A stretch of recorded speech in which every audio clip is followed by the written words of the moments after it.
You were handed a map before you were old enough to ask where it led.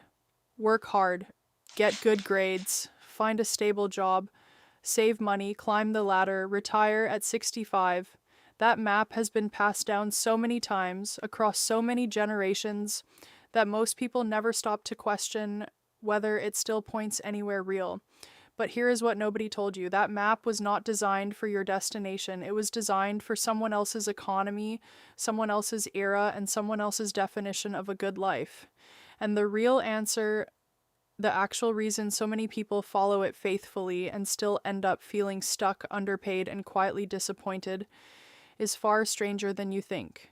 Because the problem is not that you are lazy. It is not that you lack talent. The problem is that almost everything you were taught about success was built on a set of assumptions that stopped being true decades ago, and nobody updated the manual. Let's go back. In 1913, Henry Ford introduced the moving assembly line at his Highland Park plant in Michigan. It was one of the most consequential moments in modern economic history. Suddenly, complex machines could be built by workers who each performed one single, simple, repeatable task. You did not need to understand the whole car, you just needed to tighten the same bolt in the same spot 800 times a day. This was not just a manufacturing innovation, it was a template for how society decided to organize human beings. Schools began training children to sit still, follow instructions, memorize information, raise their hand before speaking, and move from task to task when a bell rang, not because this was the best way for a human mind to develop, but because it was the best way to produce reliable, obedient workers for an industrial economy that needed millions of people who could show up on time and do what they were told.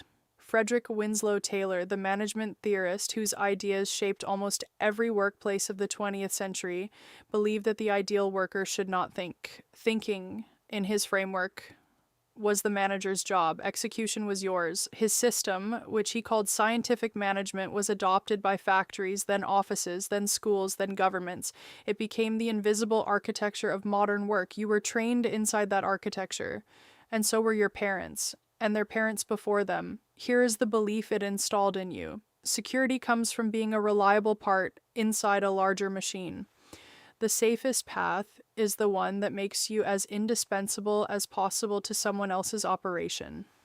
Wealth is something you earn slowly, in exchange for time, over the course of a career measured in decades.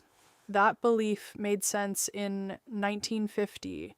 It does not make sense in 2024. The machine changed. The workers inside it have not been told. Robert Kiyosaki, in his 1997 book, Rich Dad, Poor Dad, described two different men who shaped his understanding of money. One had a PhD, worked his whole life in a secure government job, and died leaving behind modest savings.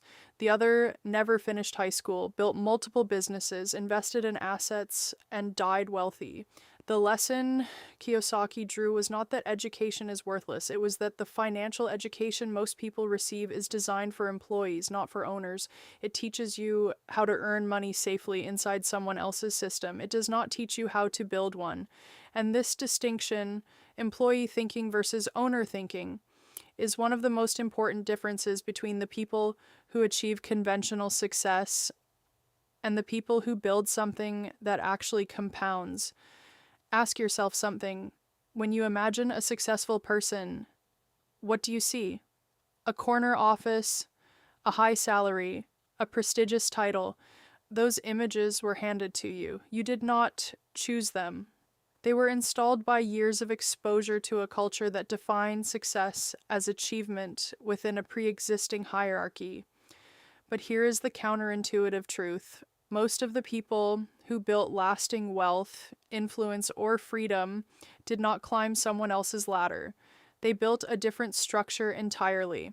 Michael Gerber, in his landmark book, The E-Myth Revisited, identified what he called the fatal assumptions that destroys most small businesses before they begin. The fatal assumption is this: if you understand the technical work of a business, you understand how to run a business that does that work. A great baker assumes they can run a great bakery.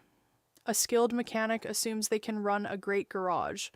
but technical skill and entrepreneurial skill are entirely different things. One is about doing, the other is about building systems that do.